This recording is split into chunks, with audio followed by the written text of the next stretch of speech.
We've all had it happen.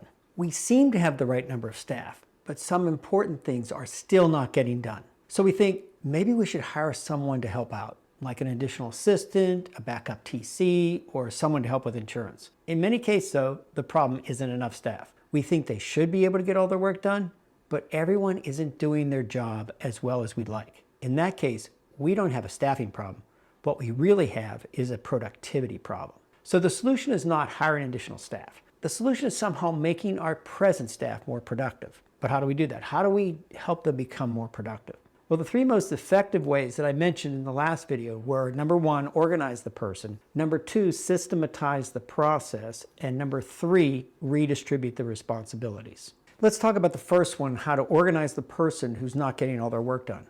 Let me give an example from our practice. At one point, our practice was growing at 25% each year, and our treatment coordinator was becoming overwhelmed. She didn't have enough time to follow up on the observations and the patients who had left the office undecided about treatment. Instead of hiring a second TC, I sat down with her and organized her work. We made a list of all the daily, weekly, and monthly tasks that she was expected to do. We then created checklists for the daily tasks, which were to be completed by the end of the day, her weekly tasks and her monthly tasks. And then we broke it down even further.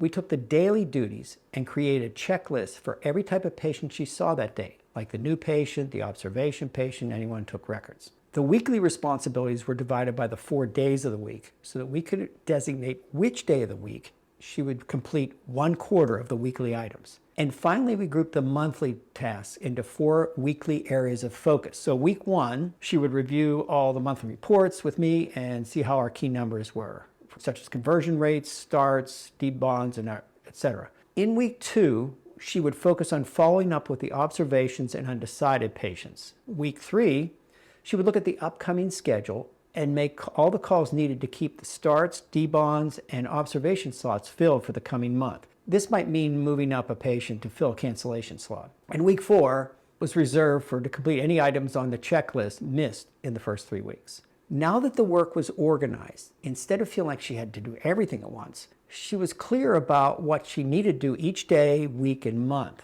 She had manageable targets to hit, and she became more productive. This way, at the end of each day, she knew that this day was complete, that she got everything done this week, and nothing fell through the cracks this month.